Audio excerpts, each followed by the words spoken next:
TV Imaculada, o Evangelho em primeiro lugar.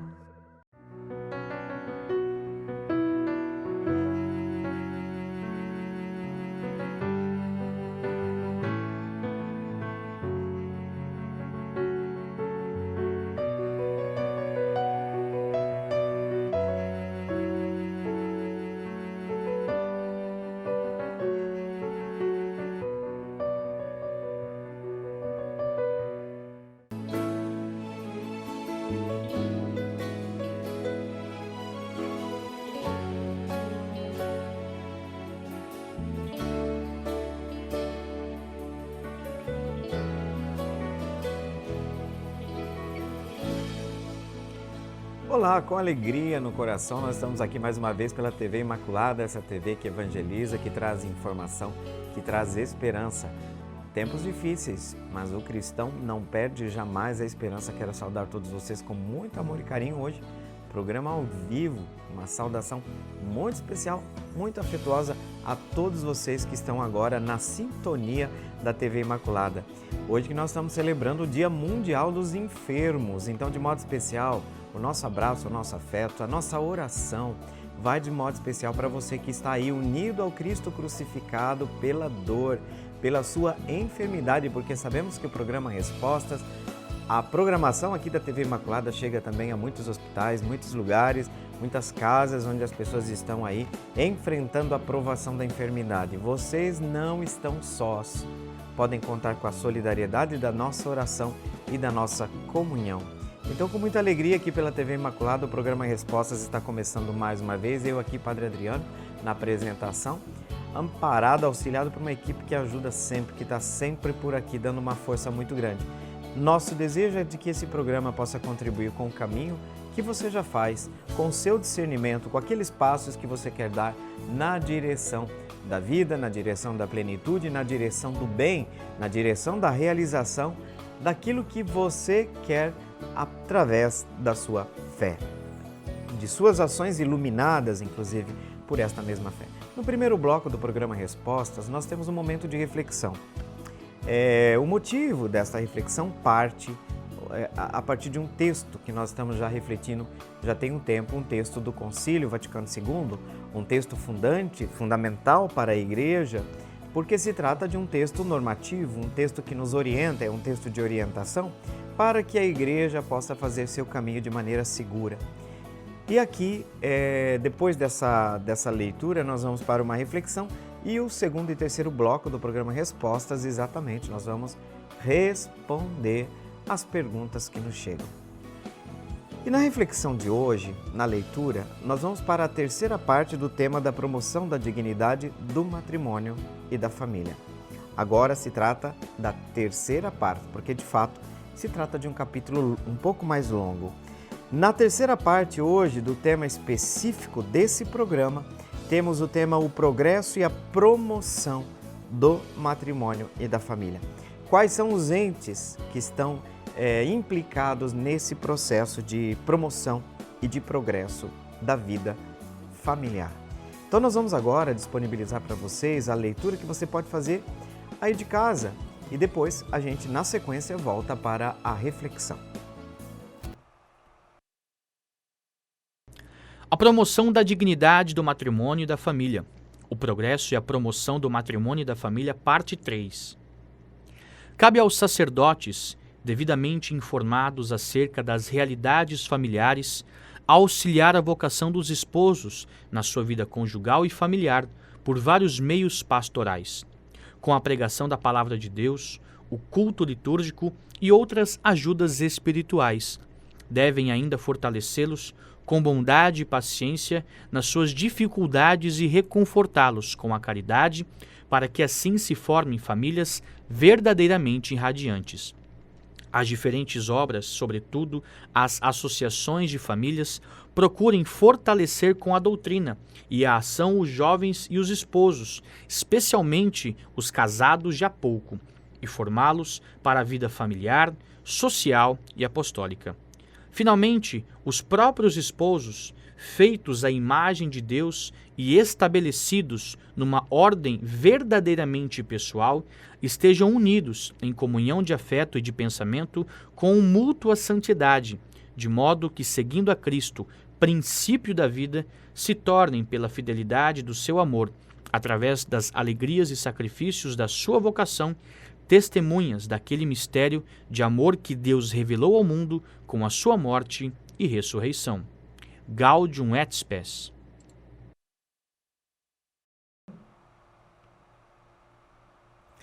Sempre que a gente tem contato com esses textos, eu penso que a gente pode tocar a realidade sem perspectivas ideológicas que terminam por esvaziar o significado mais amplo de toda a reflexão da Igreja.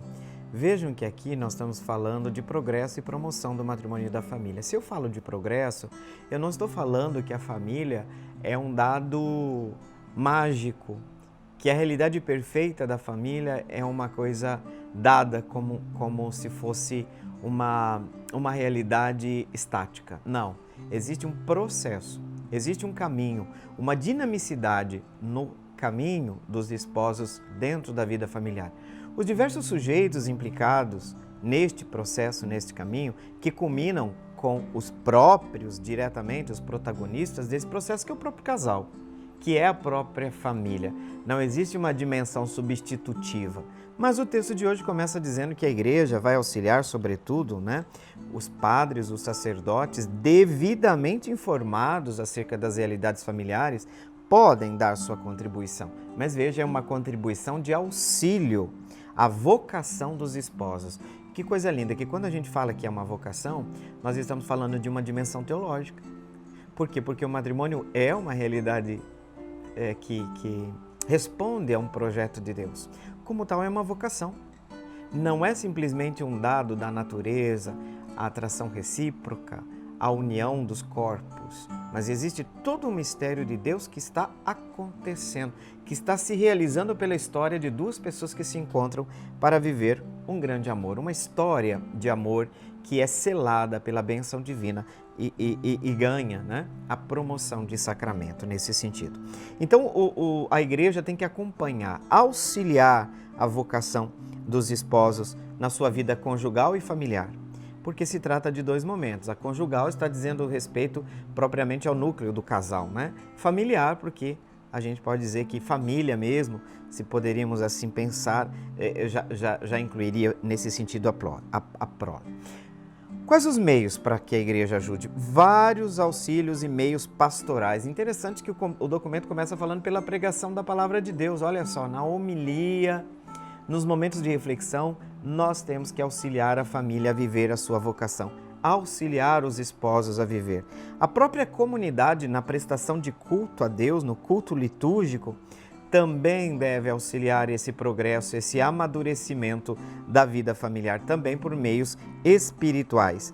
Aí também os esposos, no seu caminho de vivência, de amadurecimento da sua vocação, devem ser fortalecidos com bondade e paciência nas dificuldades. Isso é bonito, porque quando surge o problema do casal, a comunidade também deve estar presente, porque por muitas vezes, quanta dificuldade vive o casal, inclusive uma fase inicial do próprio matrimônio, onde vai se quebrando um pouco aquela visão idealista do próprio casamento, muitas dificuldades surgem. Então a Igreja precisa reconfortar os casais com a sua caridade para que formem famílias verdadeiramente irradiantes. Bonito o termo que o documento usa aqui, Famílias irradiantes, porque veja, a família em si se torna um grande sinal. Aí as obras, as associações vão procurar fortalecer a doutrina, a ação dos jovens e também dos esposos, aqui no caso a ação dos jovens na fase pré-matrimonial, de preparação dos jovens para as responsabilidades e compromissos inerentes a uma vida familiar, E os esposos, sobretudo, aqui interessante, aquilo que eu estava falando agora há pouco, especialmente aqueles que casaram há pouco tempo. E aqui são 3 dimensões da vida do casal que vocês percebem que é preciso auxiliar. Veja, porque a Igreja não pensa a vida de família, o casal, como uma bolha. Não, faz parte de um tecido social, é uma célula de um corpo muito maior. E aí, ajudá-los a formar, olha só, precisa de um caminho de formação, olha só, para a vida familiar, social e apostólica. Vida familiar, social, porque a família está inserida dentro de uma sociedade, mas também a dimensão apostólica, porque a família como núcleo é parte de um corpo que é a igreja. E depois os próprios esposos, não pode ser diferente, eles são os protagonistas, porque feitos à imagem e semelhança de Deus, através da contribuição pessoal de cada um, estejam unidos em comunhão de afeto e de pensamento com mútua santidade. Que interessante, porque aqui nós vemos que os desafios que aparecem na vida da família são desafios que amadurecem o casal. Mas o amadurecem também do ponto de vista espiritual, do ponto de vista da santificação. O casal passa a ser discípulo e discípula de Cristo em casal. Que bonito! Que bonito! Os casais das equipes de Nossa Senhora, o movimento das equipes de Nossa Senhora tem muito claro isso, que é um movimento, que eu digo assim, maravilhoso, dedicado a uma espiritualidade própria, não é para monge, não é para padre, uma espiritualidade própria para a vida conjugal. Precisa disso? Absolutamente, como precisa. Como é urgente, como é necessário a igreja acompanhar os casais que estão entrando por situação difícil, o atendimento nas paróquias, as associações. Nós precisamos muito ajudar a família, porque os desafios aparecem, gente. As dificuldades vêm. Quando nós falamos, por exemplo, a campanha da fraternidade que vai falar de fome, quantas famílias abaladas pelo flagelo da fome. Isso não tem nada a ver com a gente? Tem.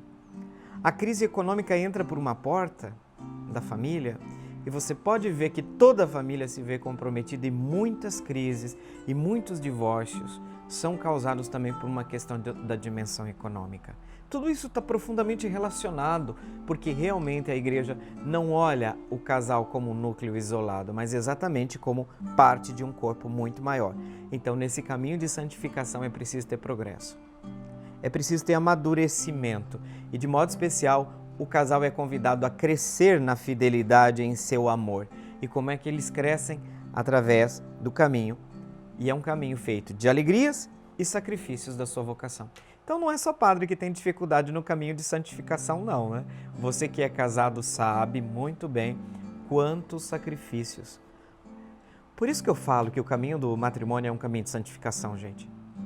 Porque se a santificação, no fundo, é tirar o nosso eu do centro e nos colocar a serviço do outro, nos colocar na perspectiva do amor, que estrada fantástica de santificação que é o matrimônio, né?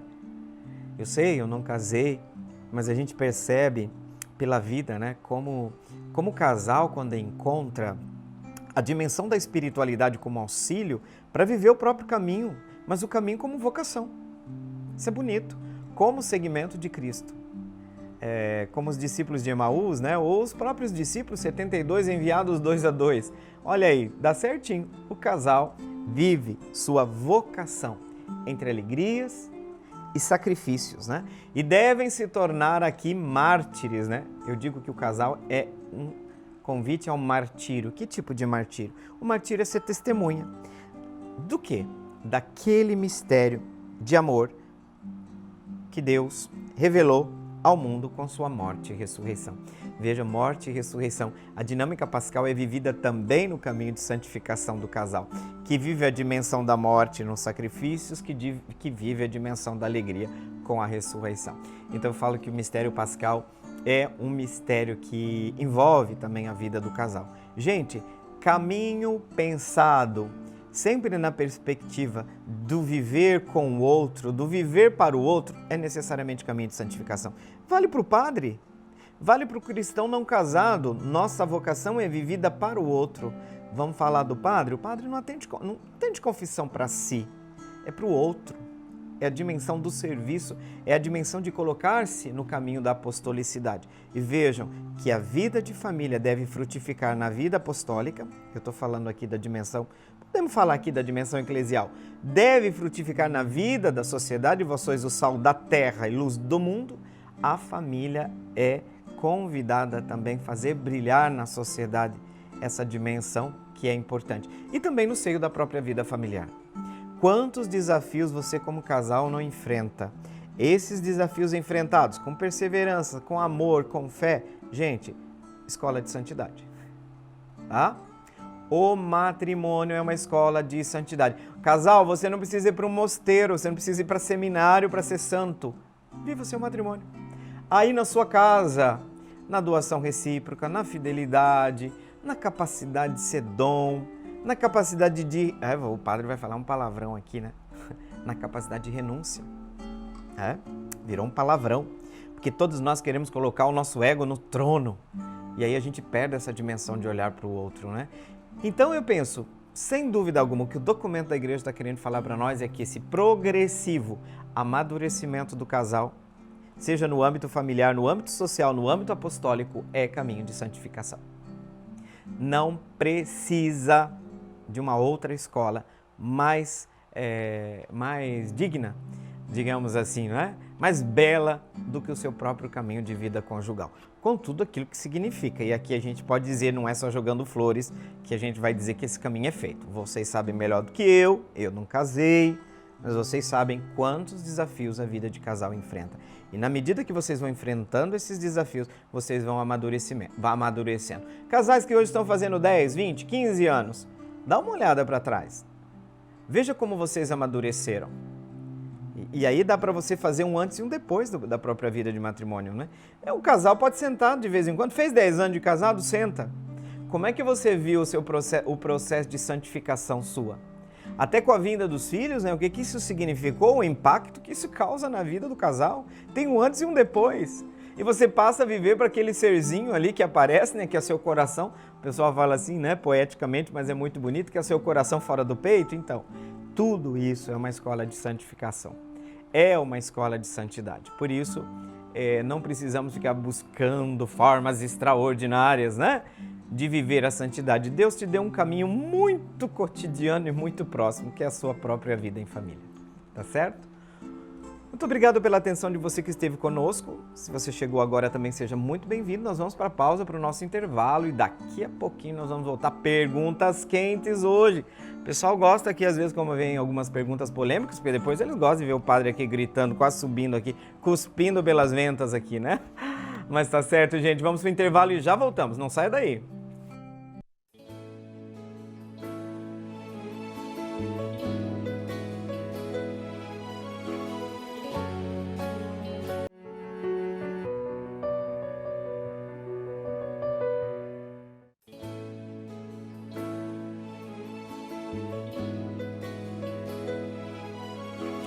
Promessa feita, promessa cumprida, a gente já está aqui de volta e eu gostaria de acolher, se você está começando a participar agora, e eu queria lembrar de novo já no reinício desse segundo bloco, né, porque é um reinício do programa, mas início do segundo bloco, que estamos celebrando a Jornada Mundial dos Enfermos, dos Doentes. O Papa solta todo ano, você sabe, uma mensagem muito bonita, e nós bem sabemos que os papas, isso já por tradição, eu sei que quando eu morei em Roma, no Vaticano, tem todo carinho nas audiências que se reserva um espaço ali na frente para todos os enfermos e o carinho muito grande que os nossos papas, né, essa dimensão pastoral da igreja que afaga, que se faz presente sobretudo nessa hora desafiadora da doença, da enfermidade. E eu gostaria de realmente dizer para você, se você está aí fazendo esse caminho, que é um caminho desafiador. Mas eu sempre digo para as pessoas, até quando eu encontro pessoas quase que paralisadas no leito de hospital, eu falo, olha, você continua membro do corpo de Cristo porque agora você está unido ao mistério do sofrimento do Cristo. Porque a gente sabe que Paulo fala, se com Cristo nós vamos morrer, com Ele nós vamos ressuscitar. Se com Cristo nós vivemos a dimensão do sofrimento, nele nós vamos reencontrar a dimensão da plenitude e da alegria. Então você não está separado de Cristo pela dor, muito pelo contrário. Seja na alegria ou na tristeza, já que nós estávamos falando de matrimônio, seja na dimensão da saúde ou da doença, unidos com Cristo estamos. Então eu digo às vezes, Dona Maria, a senhora está aí no leito do hospital, a senhora acha que a senhora não pode fazer nada por nós? Pode. O apostolado da oração. A dimensão apostólica é vivida ali também, eleva seu pensamento, ainda que você consiga só balbuciar a oração de quem sofre, também toca o coração de Deus. Então eu queria assim dizer com muito carinho para vocês, sintam-se amados pela igreja, amados pelas pessoas, E assim, eu também fico muito feliz quando eu encontro um enfermeiro, uma enfermeira, um médico que vive essa dimensão muito humanizante no trato com as pessoas doentes. E eu penso que todos nós precisamos. Pode ser uma pessoa idosa. Eu falo às vezes, olha, nós tínhamos que passar a pedir, né, inclusive, como forma de aspas, penitência, né? Depois de uma confissão, eu gosto de pedir, olha, vai visitar um doente, né? Vai visitar uma pessoa idosa. E às vezes eu peço como obra de caridade, senta e vai escutar alguém que está precisando ser ouvido. Dá do seu tempo para alguém. Então é isso, gente. Vamos demonstrar nosso afeto, nosso carinho. Olha, às vezes eu vou em casa de algumas pessoas para dar unção, de alguns idosos. Meu Deus, tá abandonados ali. Vai lá, gente, faz um afago, faz um carinho. É difícil cuidar dos doentes? É muito difícil. É muito desafiador. Mas eu quero dizer que também vocês que cuidam dos doentes se sintam amparados, né? Pela nossa prece, pelo nosso carinho. Eu admiro muito essas pessoas que fazem isso com muito amor e carinho. Falando em amor e carinho, eu gostaria de mandar uma saudação de um abraço. Vamos devolver o abraço, porque durante essa semana a Helena de Carvalho, lá do bairro Tijuca, mandou pra gente uma mensagem carinhosa. Helena, nós estamos devolvendo esse abraço, que seja na mesma intensidade, né? Então, o recado que nós recebemos durante a semana foi esse. Mandar um abraço para a Helena de Carvalho, do bairro Tijuca, que está na audiência. Vocês sabem que, por vezes, vocês acessam o programa na regravação, né? No momento do reprise, né? Não é da regravação, do reprise. E às vezes vem essa saudação e a gente gostaria de mandar, sim, com muito carinho, Helena, esse abraço para você. E vamos para as nossas perguntas, tá? São perguntas que trazem sempre uma dimensão que eu gosto de apresentar as diversas perspectivas. Porque aqui a gente não traz fórmula de bolo. Eu não gosto desse tipo de resposta que tira de nós a capacidade de pensar como se fosse, assim, a ideia de uma fórmula de bolo. Quando eu falo aqui no programa Respostas, olha, gente, a gente não tem fórmula de bolo, é que eu não gosto do método de fórmula de bolo. Porque você precisa, didaticamente, por muitas vezes, envolver quem está buscando a resposta, na própria resposta, para que haja um entendimento capaz de compreender a situação. Essa é uma pergunta que cala o nosso coração num tempo de tanto relativismo, porque a gente acha assim, tudo pode, tudo... O acesso para Deus, ele é mediado por diversas perspectivas. Todas essas perspectivas levam a Deus. Então os caminhos são muitos. E vivendo numa sociedade plural, a gente tem que admitir que a minha convicção de fé acontece, e ela não diminui, vivendo na dimensão da pluralidade e no respeito às outras visões. Mas todas as doutrinas religiosas têm um caminho de salvação, não é? E todas aquelas visões religiosas, porque a pergunta do Mateus, do bairro Santo Eugênio, Mateus, muito obrigado pela sua pergunta, se refere à confissão católica, católico-romana, para a gente assim dizer. Mas toda igreja tem, toda religião tem uma proposta de caminho de salvação. Ou seja, qual é a meta desse caminho? Esse caminho que é capaz de me levar a uma plenitude, que eu posso chamar de céu, que eu posso chamar de salvação, que eu posso chamar de Deus. Né? E a pergunta do Eugênio é uma pergunta que cada tradição religiosa responde dizendo sim. Existe salvação fora da Igreja Católica? Dizendo sim em que sentido? De admitir que o seu caminho é um caminho para a salvação. É quase como se nós pudéssemos dizer, eu estou numa igreja porque exatamente eu acredito que esse caminho é um caminho de mediação capaz de me levar à meta final. Essa meta final ela vai aparecer dependendo de cada tradição numa perspectiva nossa, cristã. O céu, o paraíso, a comunhão plena com Deus. Então uma certeza que nós vamos ter ao adentrarmos numa experiência específica de uma tradição religiosa é que nós acreditamos que esse caminho leva para Deus. que o caminho para o céu ele é feito seguindo a proposta desta confissão. Isso não é um problema, muito pelo contrário ainda, que nós tenhamos que conviver com outro que pensa que a sua tradição religiosa cumpre a mesma missão, o mesmo papel. Mas nós podemos dizer que em plenitude nós encontramos os meios para a salvação dentro da Igreja Católica. E você espírita, você muçulmano, você não importa, qualquer que seja a sua tradição, você vai dizer, a minha religião, eu estou nela, eu participo desta visão de mundo, dessa visão religiosa, porque eu acredito que nela eu consigo alcançar a minha meta, que é a salvação. Então aqui nós não temos problema com isso, no sentido de que Deus oferece um caminho. Você olha os outros, mas você tem sua convicção e aqui tem a dimensão da identidade nossa. Agora, a pergunta do Mateus vai além. Mas é só dentro da minha confissão religiosa que esse caminho é possível? A própria Igreja, em determinados momentos, tem dito que a ação do Espírito não se reduz à ação sobre a Igreja. O Espírito age também sobre o mundo.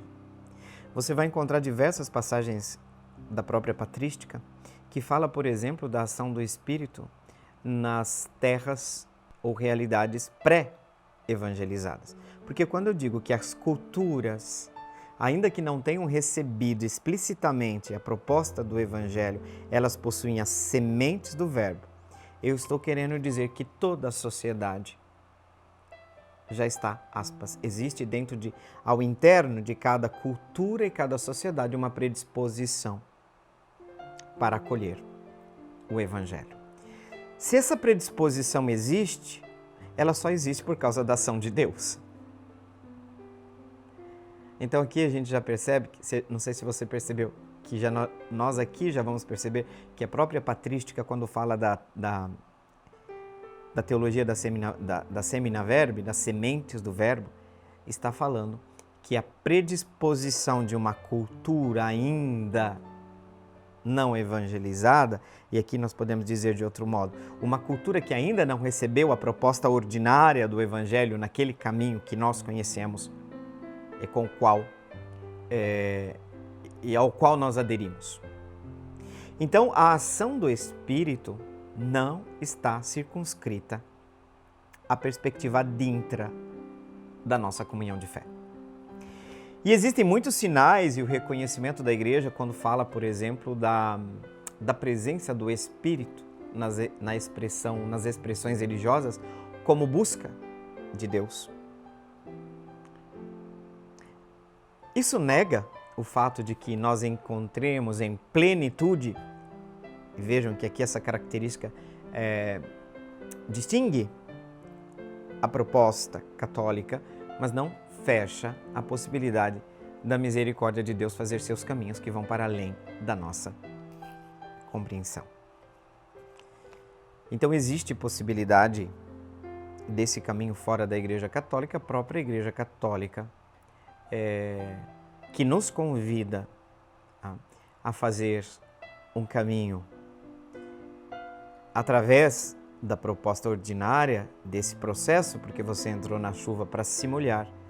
Ela mesma diz que, não obstante a plenitude desses bens salvíficos estejam contidos dentro da própria identidade da comunhão de fé, ela não nega que outros caminhos que só o amor e a misericórdia de Deus conhecem podem fazer chegar. Se, por exemplo, pegarmos do ponto de vista bíblico, o amor apaga uma multidão de pecados. O que significa? O que a Sagrada Escritura está dizendo isso? Que a caridade, o amor que não passa, é uma dimensão já de caminho salvífico, que por vezes não perpassa necessariamente as linhas, vamos dizer entre aspas, institucionais deste caminho. E isso de modo algum fere o princípio de que a proposta de plenitude continua dentro do crer E por isso que nós professamos, creio, na Igreja Católica Apostólica. Una, Santa, Católica e Apostólica. Eu estou dizendo que esse é o caminho revelado. Então, se é uma revelação, vem de Deus, nós assumimos isso como uma revelação, mas precisamos aqui exatamente fazer com que nossas convicções nos fechem para o diálogo, para aqueles que não conseguem ver da mesma forma que nós. Então aqui se trata de não utilizar o discurso do fora da igreja não há salvação para defender uma campanha publicitária de igreja, de placa de igreja.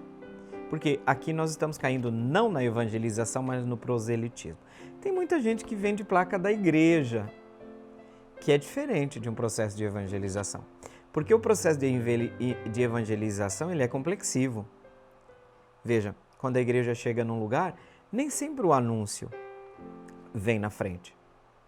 Se nós podemos falar de uma ordem, por vezes a igreja começa o serviço. Né? Vamos olhar o método de evangelização de Madre Teresa de Calcutá. Como é que se faz? Tá certo, tem muita gente que acusou Madre Teresa de proselitismo, né? Porque bem sabemos que a Índia é um país, o número de católicos é muito pouco. Mas vejam que essa mulher jamais fez distinção de religião para exercitar a caridade. Isso significa que a igreja não pergunta assim para o indigente, para a pessoa em situação de calamidade ou de fragilidade extrema, qual que é a sua religião? Porque se você não for da nossa, a gente não vai te ajudar. Não. Agora, muita gente se converteu ao caminho, a soteriologia e a soter, aqui do latim, do grego, soter, salvação, logia, né? Discurso. Toda religião tem uma soteriologia. Um caminho para chegar a. E vem toda a metodologia desse processo. Então tem muita gente que viu o serviço da igreja, o serviço de amor, o serviço abnegado, o serviço gratuito, desinteressado. Isso atrai as pessoas para Deus. Aí as pessoas começam a pensar assim, né? Eu quero ser assim. Por isso que eu acho muito bonito uma frase de Bento XVI, que a gente ainda não conseguiu tirar todas as consequências teológicas dessa frase. O cristianismo se propaga por atração. Vou repetir. O cristianismo se propaga por atração. Não é imposição, não é alienação, não é lavagem cerebral, porque tem muita gente aí fazendo lavagem cerebral, ninguém ouviu isso, pelo amor de Deus, né? Muita gente fazendo lavagem cerebral. O cristianismo se propaga por atração. Tem uma frase que eu acho muito bela, que é uma frase que a gente precisava retomar nesse tempo onde que nós estamos tão divididos, né? Por causa da confusão entre política e religião. Sabe o que atraía muitos cristãos lá no início? E eram multidões de gente que aderiam ao cristianismo? Sabe a partir do quê? Observando a vida dos cristãos. E sabe qual que é a frase que se destacou nesse período? Lá na patrística. Vede como eles se amam. Então, por vezes, a nossa catequese não precisa ser explicitamente nesse sentido doutrinal, mas de uma vivência. E é isso que as pessoas vão ver. Aí sentem-se atraídos por essa proposta. A multidão dos fiéis tinha um só coração e uma só alma. E o número daqueles que aderiam eram cada vez mais. Gente, é uma coisa linda. O cristianismo vivido, ele atrai. E não é uma questão de dogma ou de doutrina em primeiro lugar. É, em primeiro lugar, uma experiência de encontro, né? Que nasce a partir do encontro com Deus. Não é nem mesmo o fato de que nós tenhamos um sistema moral bonito, belo, também, mas não é isso que atrai as pessoas para Deus. Por isso que nós precisamos entender que ainda que uma pessoa não seja capaz de compreender e de acolher uma proposta nossa, o nosso amor tem que continuar o mesmo. Porque o cristão católico, antes de perguntar se fora da igreja tem ou não tem salvação, ele sabe que ele tem que seguir, buscar constantemente realizar o projeto de Deus, que é Deus quer e deseja que todos sejam salvos e cheguem ao conhecimento da verdade. E mesmo nós que encontramos a verdade, esta verdade é continuamente buscada e reencontrada. ninguém de nós pode dizer que já chegou à meta final deste caminho. Nós estamos sempre buscando, assim como nem todo mundo que está dentro da igreja tem a garantia exata, objetiva da própria salvação. Tem tanta gente aí fora da igreja que vive como cristão e muita gente dentro dela que vive como um pagão. E a gente vê isso, tá certo? Então, muito bem, Mateus, de coração, muito obrigado pela sua pergunta. Você viu quantos pontos nós somos levados a refletir a partir dela? Gente, vamos para o intervalo e já na sequência a gente volta já para o terceiro bloco do programa Respostas. Até daqui a pouco.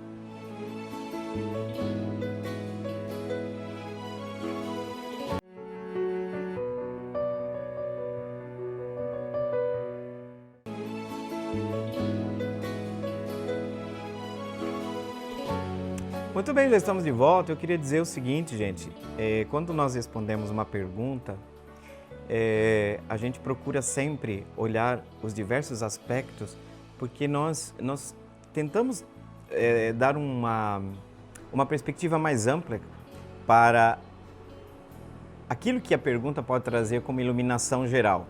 E às vezes ficam algumas dúvidas. Você pode também, às vezes você não tem uma pergunta, mas você tem uma dúvida sobre algo que foi dito durante a fala.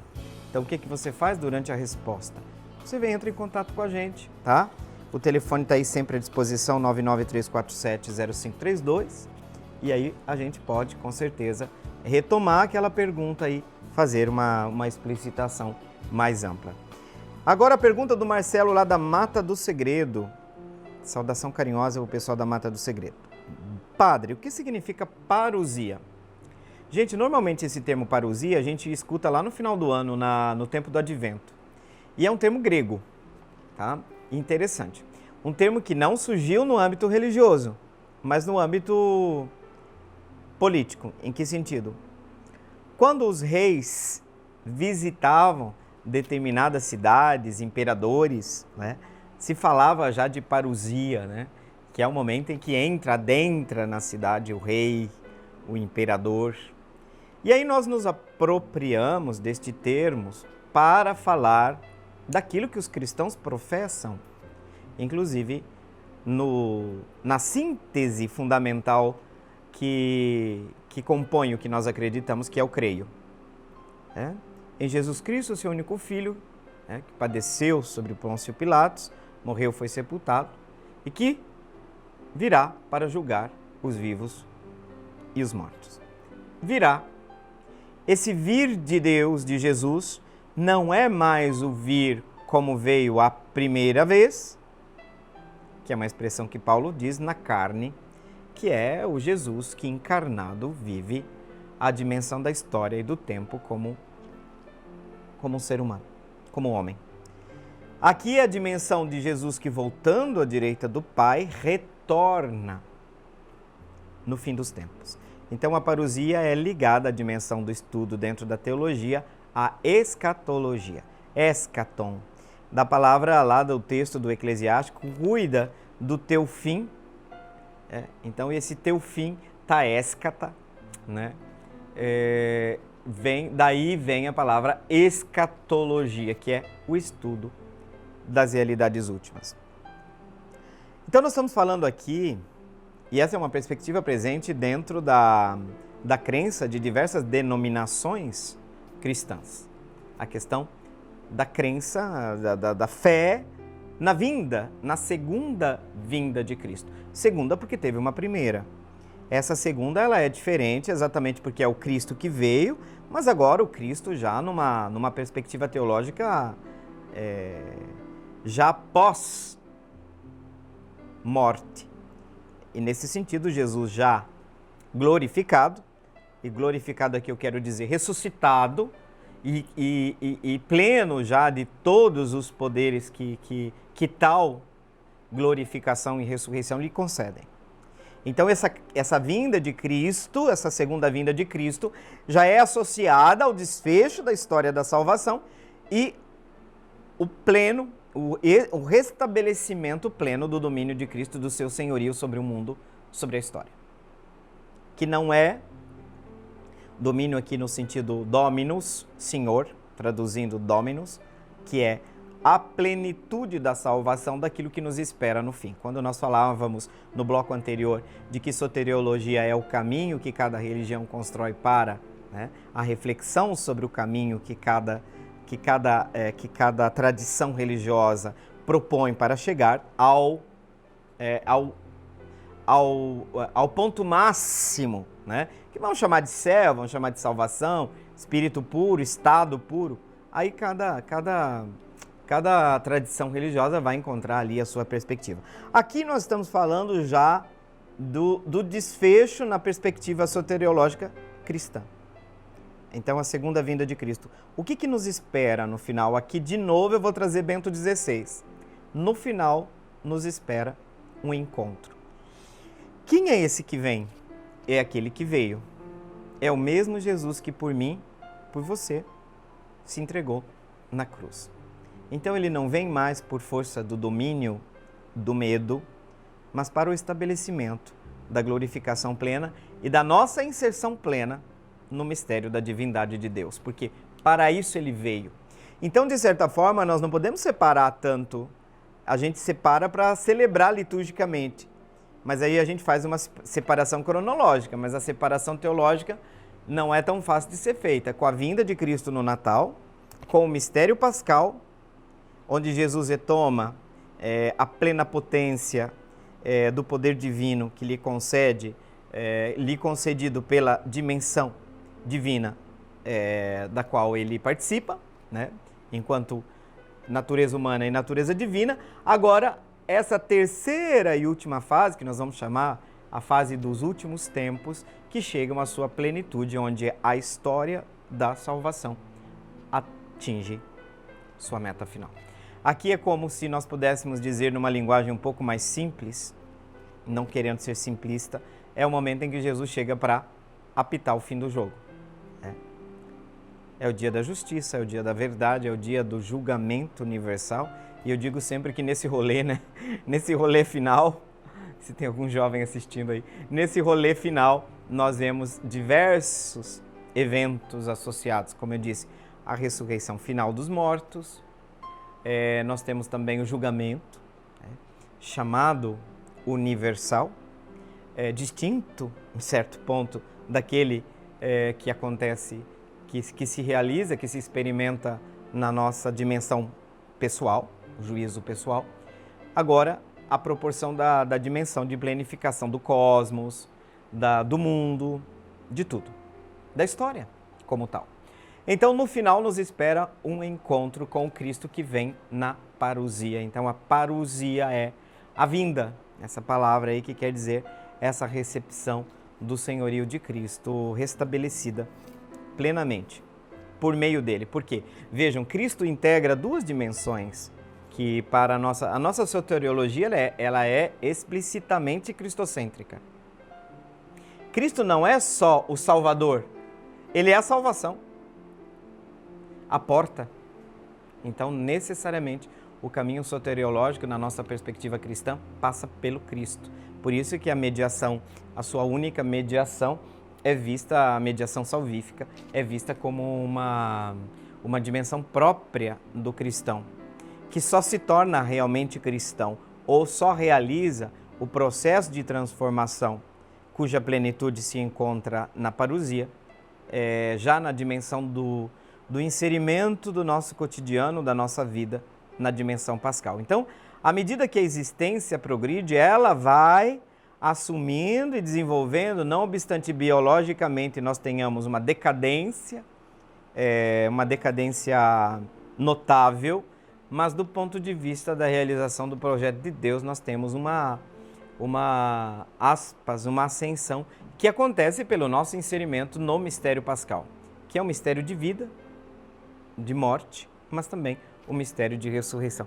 A gente falava disso em relação ao casal, né? Como é que o mistério pascal, como que é que o casal é testemunha do mistério pascal, que integra a dimensão das trevas, mas a dimensão da luz também, porque existe aí dentro de todo esse processo salvífico uma dimensão de salvação. Mas salvos do quê?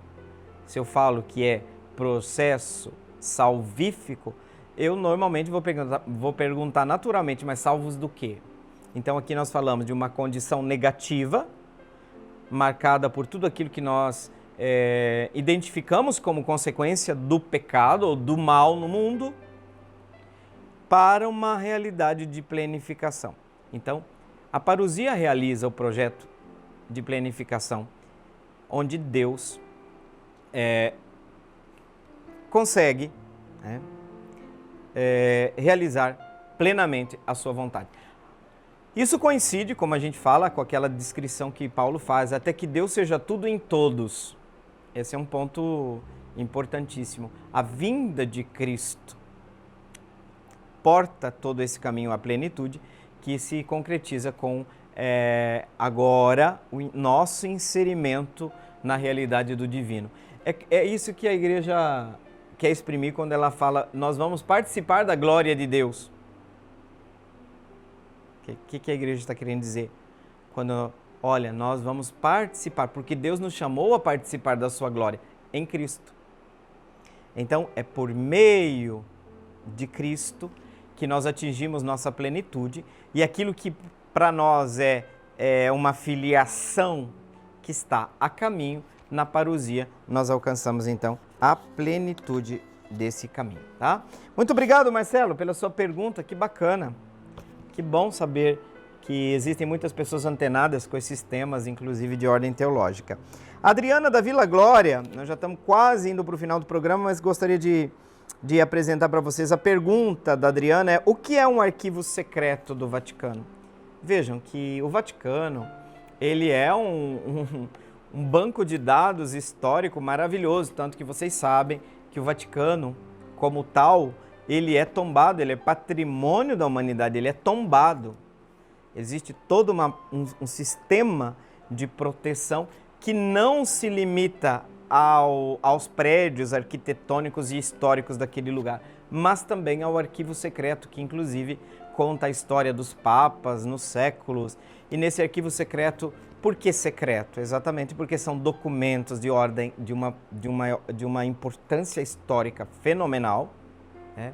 E esse arquivo, exatamente, ele tem sido cada vez mais aberto pelos papas, porque não são segredos numa dimensão que estamos escondendo, mas exatamente porque a dimensão mastodôntica desse arquivo precisa de uma análise, de todo um estudo. Por exemplo, o arquivo secreto, ultimamente, foi aberto para tantas outras perspectivas, mas foi aberto também para o diálogo do Vaticano com a China, porque tem, na história, tem a relação, né, com a China. No passado, por exemplo, existem os países, tem muitas informações do passado, de séculos passados, que estão presentes também nesse arquivo.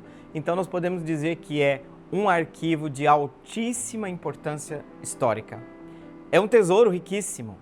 Também foi aberto o Arquivo Secreto Vaticano nos últimos tempos para a pesquisa sobre a crítica que existe em torno de Pio XII, se Pio XII teria sido realmente omisso diante do nazismo e todas estas coisas. Então, se acessa esse arquivo, não necessariamente para defender ou para acusar, mas para encontrar a verdade histórica.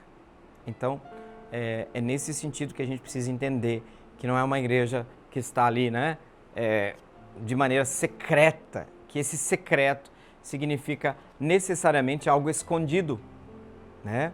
Mas é algo desconhecido, que aí vocês sabem, muitos desses documentos, eles são praticamente relíquias. Então você tem que ser tocado por todo um sistema caríssimo, né?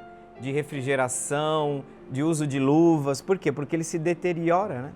Então, nós temos ali no Vaticano um patrimônio de arquivo histórico. É um tesouro, gente. É um tesouro para a história da humanidade, não só da igreja. Não só da igreja. Então, não é um arquivo que... Ali vai, por exemplo, vai se conhecer todas as relações, as dimensões... o arquivo que nós temos, né? Você pode ter um arquivo na empresa, na paróquia, né? O que nós chamamos também de livro-tombo, onde vai se colocando, por exemplo, as relações diplomáticas. A Santa Sé tem relações diplomáticas com vários países do mundo, por ser ela mesma um Estado como tal, assim constituído e assim reconhecido. Então essas relações diplomáticas contam muito sobre a história. Então são arquivos de altíssimo valor histórico, de valor cultural, tá? E nesse sentido, esse arquivo está sendo digitalizado, cada vez mais tornado público, conhecido. Haja vista aquilo que eu falei já para vocês, a importância que ele tem. Depois a pergunta da Cristina, da Paulo Coelho Machado, do bairro Paulo Coelho Machado. Como é proclamado um dogma? Depois que a igreja faz um caminho, Cristina, de observação de que um conteúdo da fé tem respaldo na Sagrada Escritura e na tradição da nossa fé, porque esses dois momentos são considerados revelação, nós podemos dizer que essa é uma verdade que encontra fundamento revelado. Se é revelado, vem de Deus. Se é de Deus, para nós, se torna um dogma. E aí o processo que a igreja faz é um processo que depende de uma proclamação. Então, quem pode proclamar um dogma? Hoje, esse poder pertence absolutamente ao Papa. E só que essa proclamação ela tem que ser feita em dadas circunstâncias. Tem que haver, aí tem 4, 5, 6 critérios para a proclamação de um dogma. Isso o último dogma proclamado foi ali em 1850, o dogma da Assunção? Da Assunção. E ali a gente percebe que existe toda uma solenidade. O Papa tem que fazer um discurso tão solene que suas palavras, ainda que sejam sintéticas, são carregadas de uma tal solenidade que diga, olha, os cristãos a partir de agora podem crer firmemente. Por que a igreja diz? Está oferecendo, a partir de agora, esta verdade conquistada pela comunidade como um dado universal. Ou seja, podemos firmemente acreditar que isto é revelado. Sendo revelado, tem respaldo na Sagrada Escritura, na Sagrada Tradição e, como tal, integra essencialmente o conteúdo da nossa fé. Então, precisa-se de uma proclamação solene, todo um protocolo é seguido exatamente para poder dizer que nesse momento nós estamos diante de um momento solene de proclamação de uma verdade da fé que precisa ser crida como tal, que nós precisamos acreditar como tal. Muito bem, obrigado, Cristina, pela sua participação, pela sua pergunta, e nós vamos terminando o nosso programa Respostas, e a gente vai deixando aqui um abraço muito carinhoso para todos vocês que nos acompanham aqui pelo programa Resposta. Muito obrigado pela audiência, de coração. E vamos invocar agora, como de costume, no final do nosso encontro, a bênção de Deus que nesse momento nos vem pela intercessão da Imaculada, que assim carinhosamente era chamada por São Maximiliano Maria Kolbe. Inclusive o dogma da Imaculada é isso, Maria, em vista da missão que lhe foi outorgada de ser a mãe do Salvador, se tornou uma arca puríssima de santidade e nesse sentido preservada de todo mal. Então, por intercessão de Maria Imaculada, que desça sobre cada um de nós, sobre nossas vidas, sobre nossos projetos, sobre nossa família, sobre nossos sonhos, a bênção de Deus Todo-Poderoso, Pai e Filho e Espírito Santo. Amém. Com muita alegria no coração, a gente deixa uma saudação para todos vocês, junto com a bênção de Deus e a promessa de um reencontro no próximo programa. Gente, que vocês tenham dias abençoados e até o próximo encontro aqui pela TV Imaculada, programa Respostas. Até lá! Meu coração é para ti, Senhor. Meu coração é para ti, Senhor. Meu coração é para ti. Porque tu me deste a vida.